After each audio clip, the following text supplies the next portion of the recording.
Today we're going to talk about non-chord tones. A non-chord tone is a pitch that does not belong to the chord that is occurring at that time. So for example, if we look right here, G major, one chord, G, D, B. All of the notes you see here at this chord are chord tones.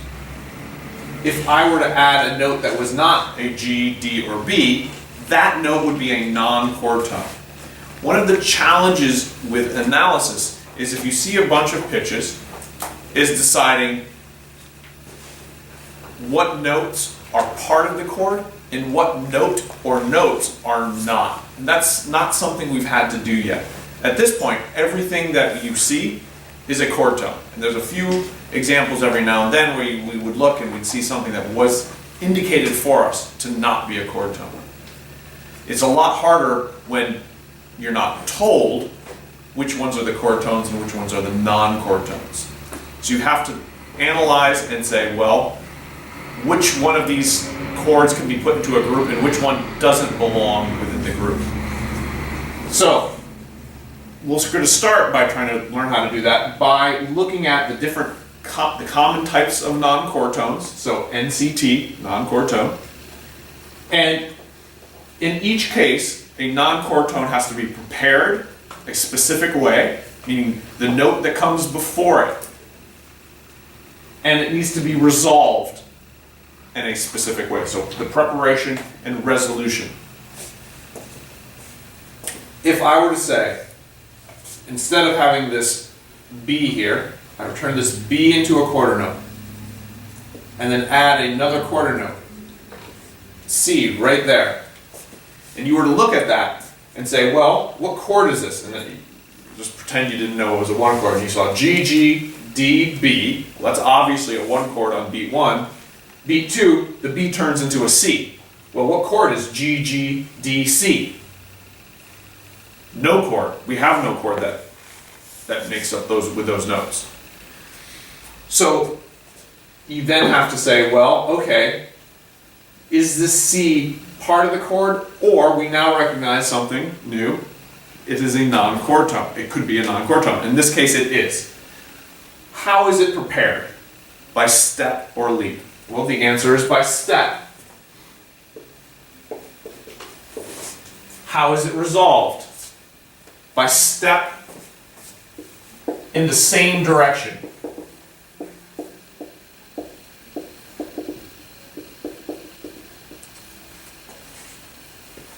Prepared by step, step in the same direction. You then would circle the non-chord tone and label it.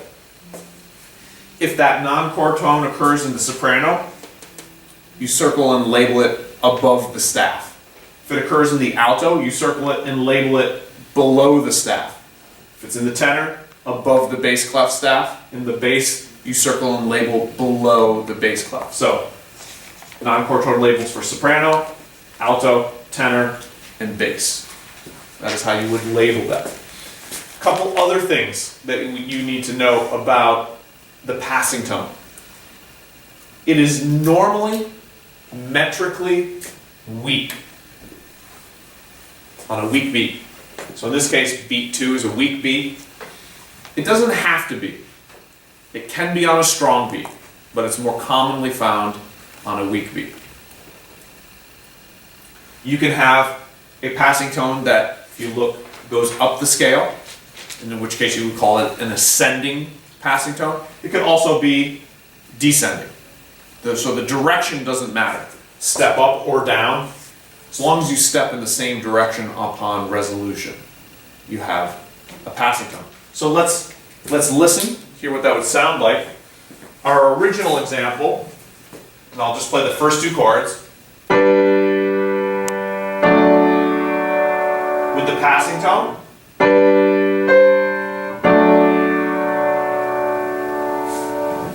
Sounds nice. Works perfectly. So all of these non-chord tones are by definition a dissonance. They are dissonant. There is tension. So the reason we need to prepare and resolve them is so that those dissonances do not sound random. That the human ear says, I accept that as sounding as like a journey from relaxation, tension, relaxation. I'm willing to go on that journey with my ear. This happens at a subconscious level. You're not actually usually saying this to yourself. But the passing tone works. The human ear will accept passing tones. And that would be a great example of what that would sound like. Now, let's restore that to our original with the B here. And now we'll move on to the neighbor tone. The neighbor tone is prepared by step, but resolved by step in the opposite direction. So passing tone, it's just like you're just passing right through it. You're like on a scale, going up or going down, you just pass right through it. A neighbor tone, you go start somewhere, you go away, and you come back. So if you're looking on how to write non-chord tones, passing tones, you look for a third, a leap of a third, and you just fill it in. For where to write a neighbor tone, you look for a common tone. You can have an upper neighbor or a lower neighbor. Both are fine. So let's write an upper neighbor. We would turn this.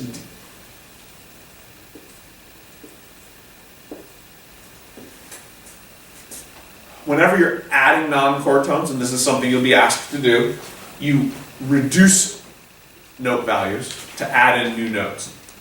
And circle, and since it's in the alto voice, we label it here. So that would be a neighbor tone. It is approached by step, and it's left resolved by step in the opposite direction.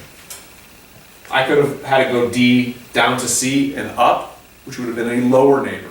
Perfectly fine as well. Let's hear what this sounds like. Let me do that again.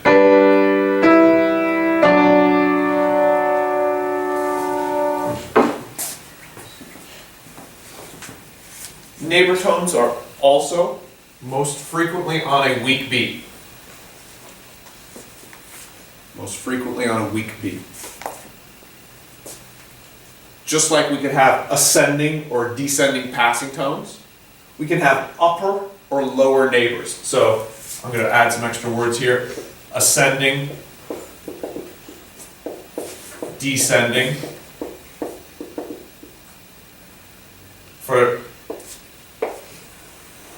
For the neighbor tone, it can be an upper or lower neighbor.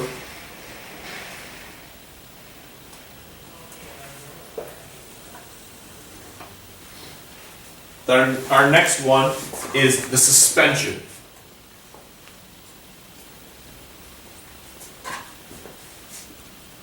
The suspension is prepared by common tone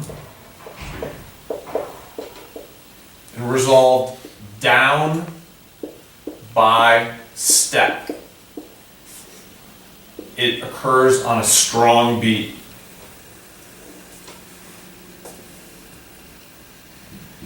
So when trying to find a place to write a suspension, let's say I have this example here, what do you need to look for to figure out where you could put a suspension? You have to look for a part in the music that goes down by step. Because the resolution must be down by step. The only place is right here, this bass voice. So, what I need is in whenever you have a non-chord tone on a strong beat, it gets a little trickier in terms of writing because you have to erase something that's already there. Suspension is meaning that a part of a chord is suspended over into another chord, and that note that's being carried over doesn't belong. So in this case, this G does not belong in a D major triad. But if I were to just keep it going for a little longer than it should and not change right away, it would be a suspension. So what that means is I have to erase the F sharp, which is going to be my resolution tone. I need to write a G so that it's suspended and carried over, and then move the F sharp over a beat. Then I can say right there, that's my suspension. I could re-articulate the G, or I could put a tie. Ties are often common, so something like that you see very frequently. But you could re-articulate it. That either way is possible. Let's listen.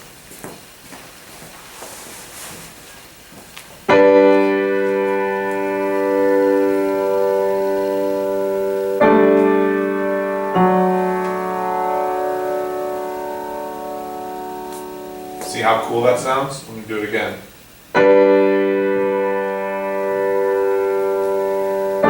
I'm sorry, I didn't do it.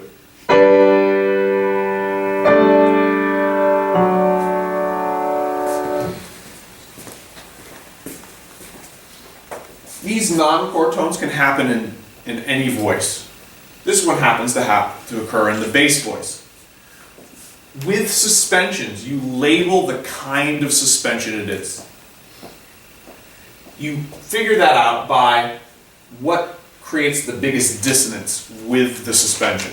So G and D is the interval of a fifth. Is that a particularly dissonant interval? No. G, D again. G to A, that's a major second. Is that a particularly dissonant interval? Yes, a major second is a dissonant interval harmonically. So that number is a 2. And then when it resolves, that A to F is a third. So it is considered a 2-3 suspension. So if you are asked to label the kind of suspension, that's how you would figure it out. The suspension is the note that doesn't belong in the chord. What's the note in the chord that's the greatest dissonance with it? And then you put that number, dash, which means in that same voice, moving to a consonant interval. We're going to do a couple other examples of that for you. Let me do another one right here, because this is worth. There's a lot of possibilities here. So let's take another example, and instead of having our 5-chord,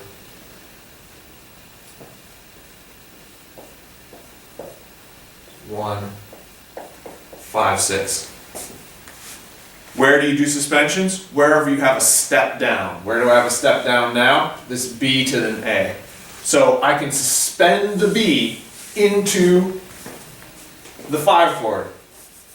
I erase that, I add this, I resolve it there.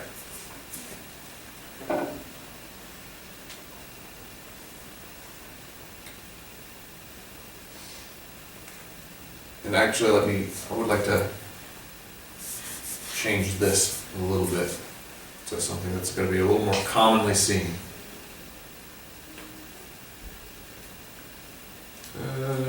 Actually, no, let me leave it the way it was.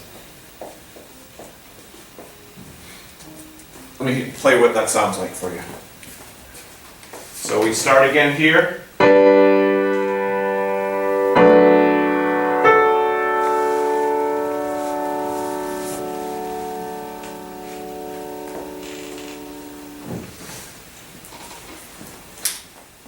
So again, we would circle and label as a suspension. This is our 5/6 chord.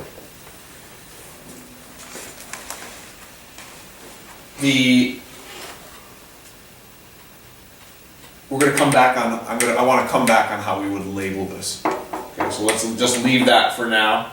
But we understand now that the suspension, prepared by common tone, resolved down by step.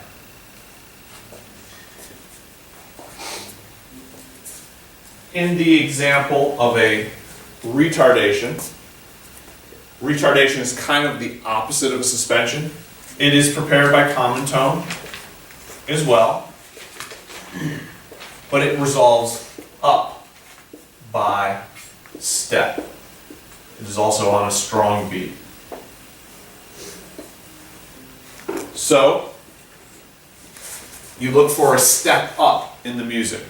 F sharp to G is a step up. So what do?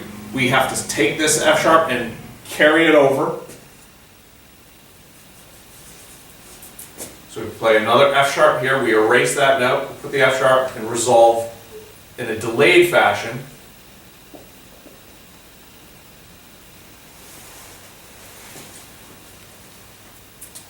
to the G.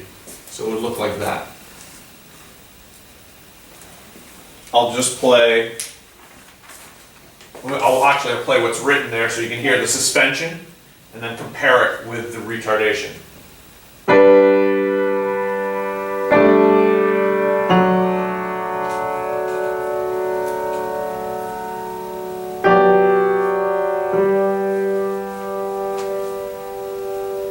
This is a particularly dissonant one, right? You hear, but then it resolves. Again, the preparation is going to be consonant. The non-chord tone itself will be dissonant. The resolution will be consonant. So let's hear that again. We start with 1, going into a suspension for our 5/6 chord.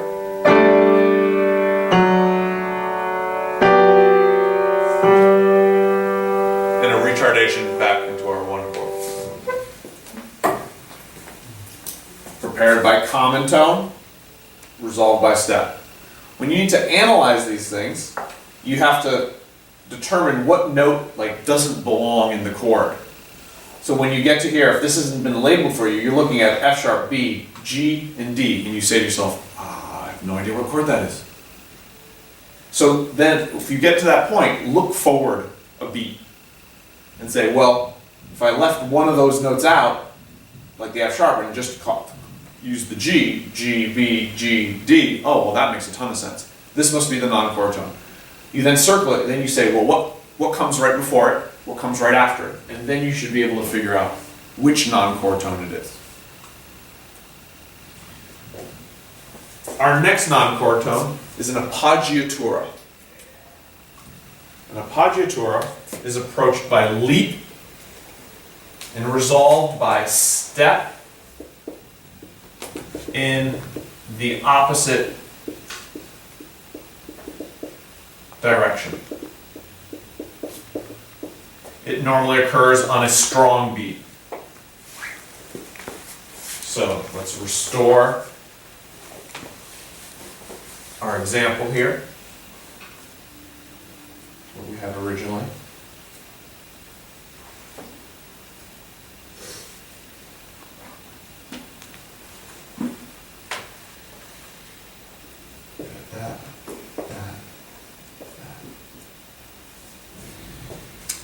Appoggiaturas are fairly easy to add, but like retardations and suspensions, you need to erase a note and move it over. You're moving over that resolution note. So let's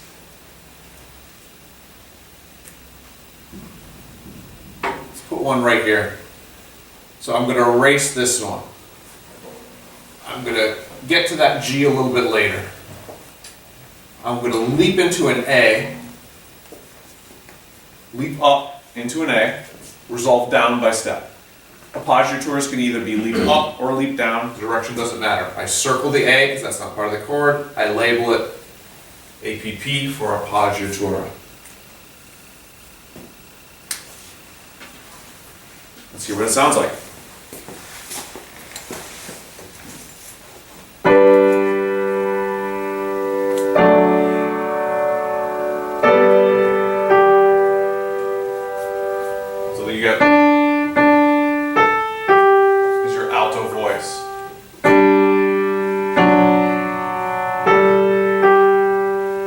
Bass and the alto.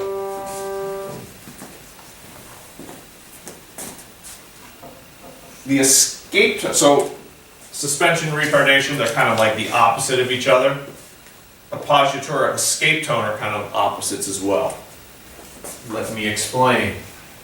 An appoggiatura reverses preparation and resolution. So, escape tone is approached by step and resolved by leap in the opposite direction.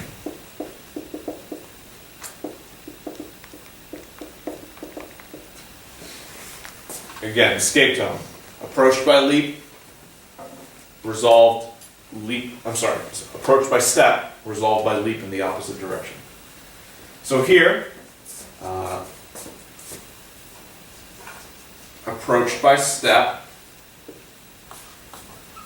resolved by leap in the opposite direction.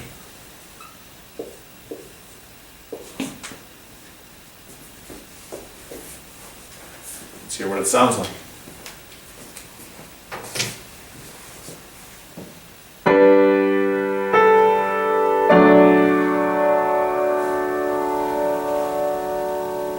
Hear it again.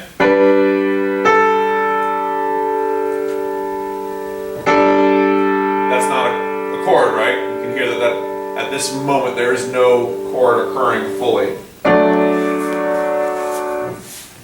And then it resolves. One of the rules for you right now is that at some point during the duration of this one chord, you need to hear the full chord. On beat 1, you hear your one chord. On beat 2, you do not. It's not a complete chord. It's missing notes because the non-chord tone is replacing one of those notes. Because of that, at this point, you are not allowed to write simultaneous non-chord tones. What I mean by that is sometimes people get so excited about non-chord tones that they're like, I'm going to put a suspension here, and then an escape tone, and then a neighbor tone, and then and all of a sudden they have all these non-chord tones, and at no point do you actually hear these chords. At no point does it actually ever resolve. Now, later on, you will learn ways in which you can chain non-chord tones and how you can have simultaneous non-chord tones. It's possible, but there's a specific way. But for right now, you put that on hold. Right now, you're only allowed for one non-chord tone per chord.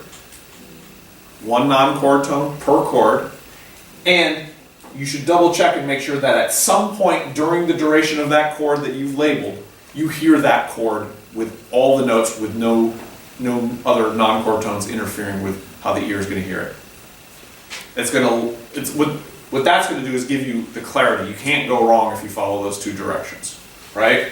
So, one non-chord tone per chord, and then at least one moment with no non-chord tone. And by moment, that could be half a beat, a full beat. But you gotta have one moment where you have the complete chord without any interference from non-chord tones. Again, this will change down the road, but for right now, this is to really understand how non-chord tones work, limit yourself by using these two things. Alright, so we talked about escape tone. Escape tones are often on weak beats, by the way. The anticipation. Anticipation may be prepared by step or leap. Any motion is fine. But what's important is that it is resolved by common tone. And it's on a weak beat. So anticipation can be prepared by step or leap. It's resolved by a common tone. So, what do we need to do to find where we can put that? Well, we need something that's not a common tone. And we need to make sure that the note is not in the chord. So there is no B in the 5/6 chord here in G major. There is one here. So what if we went to the B early? Let's say instead we do something like this.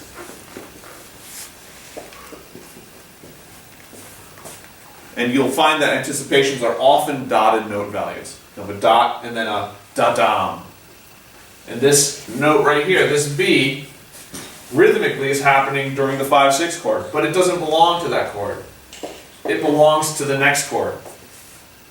So whereas suspensions and retardations are getting to the note delayed, an anticipation is getting to a note early. Let's hear what it sounds like.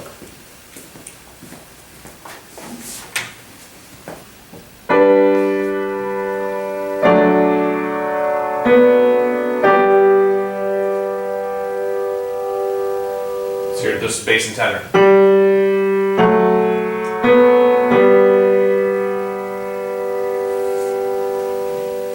That is how an anticipation would work. We are learning right now simply how to write them correctly.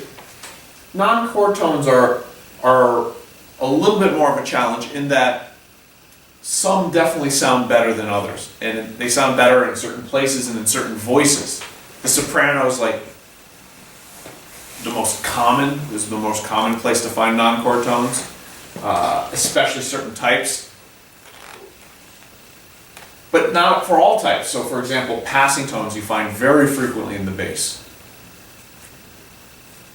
But appoggiaturas you find most frequently in the soprano. Anticipations are most frequently in the soprano as well. We have two more to go. Pedal point. A pedal point is prepared by common tone and resolved by common tone. At which point you're scratching your head thinking, wait a minute, how does that work? Well, what that means is you need to have a chord that has a note in it, another chord that doesn't have that note, and then another chord that has that note again. So, if we were to do this progression, 1, 5, 6, 1, let's say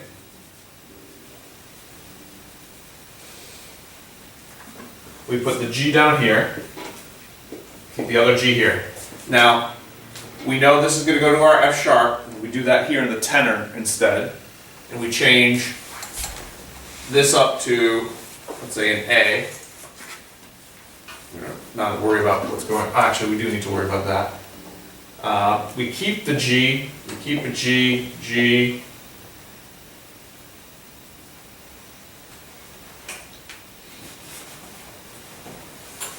and for smoother voice leading, this is a little bit more of a challenge, so let's change everything here.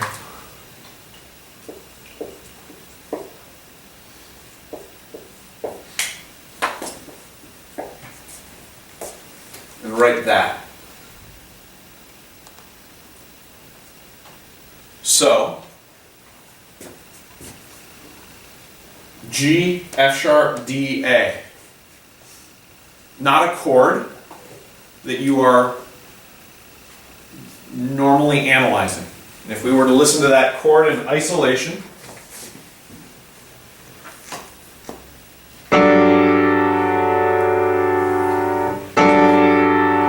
pretty dissonant, right? But if we go like this,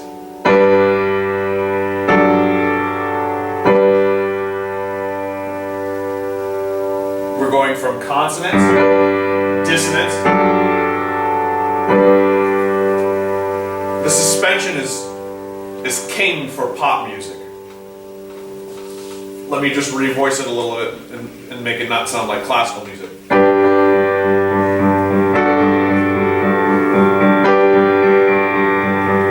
That G you hear there, not in this chord, but your ear says, oh, I get it. We're just keeping it going. Things are floating above it.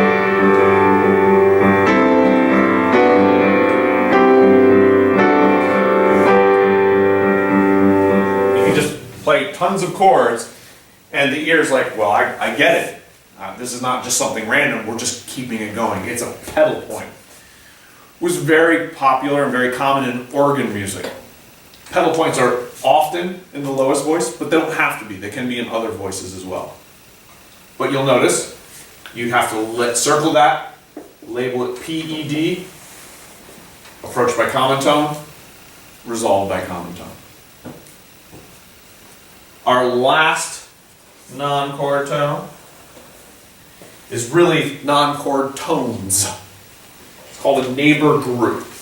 So this is our first one where it's not just one pitch. So if you remember, when we talked about the neighbor tone, we had the upper neighbor and the lower neighbor. The neighbor group says, I want both.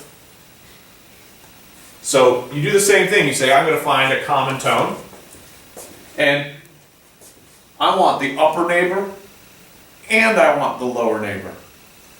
So how do I do that? Well,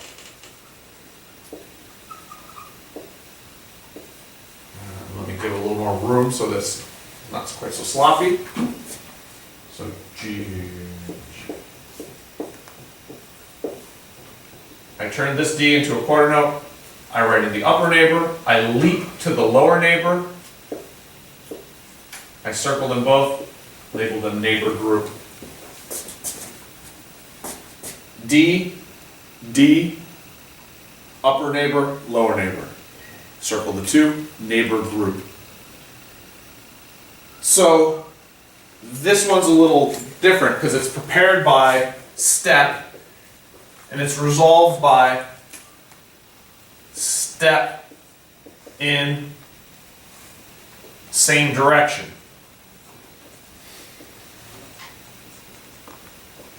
Which at first glance looks like a passing tone. The big difference is that we've got a group of pitches. So there's an intermediary step within the non-chord tone of leaping of a third. So you'll step, you'll leap a third in the opposite direction, then step in the same direction that you of this original one. So normally you don't word it quite like this. You say step, leap third in opposite direction, and then step opposite. The easiest way, this is a little cumbersome of a way to define it. The easiest way is just to say a neighbor group is where you have an upper neighbor and a lower neighbor. You go to one, you go to the other, then you resolve back to the common tone. It can be in any order. It could be lower neighbor first, then upper neighbor. So that does not matter. Either one is fine. Let's hear what it sounds like.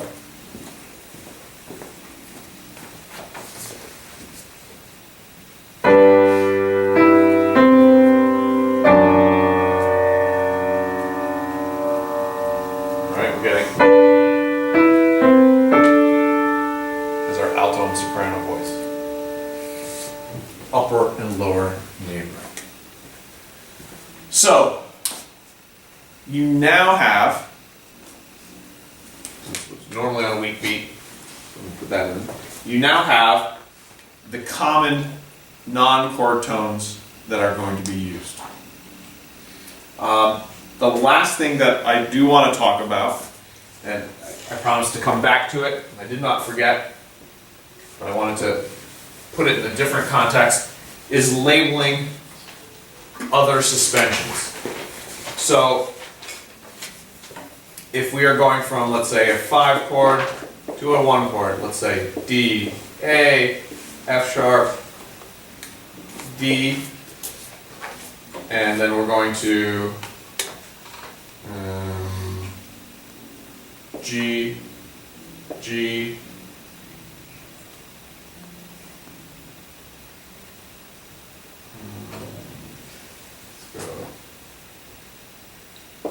B, and we want to add a suspension. What do we look for? A step down. Tenor is the only place. You erase that, you carry the A over, that's your suspension. Just an S is all we need. Sometimes people will write SUS for suspension, so don't get confused by that. Here, the interval between the G and the A is a 9, and it goes to an octave. So you would call this a 9/8 suspension. That's one possibility. Anytime you have a triad, and here's a good way to think about it. Let's say you have a triad. 1, 3, 5. Let's call that 8. If you have a note that's a step above any one of these, that's a common way to suspend it. You're suspending a note over. So 9/8, 6/5, 4/3. These are common suspensions. And what that means is you have a chord that precedes it. Let's say you have a C triad, and you want to suspend that E over into the G triad. So you might have something like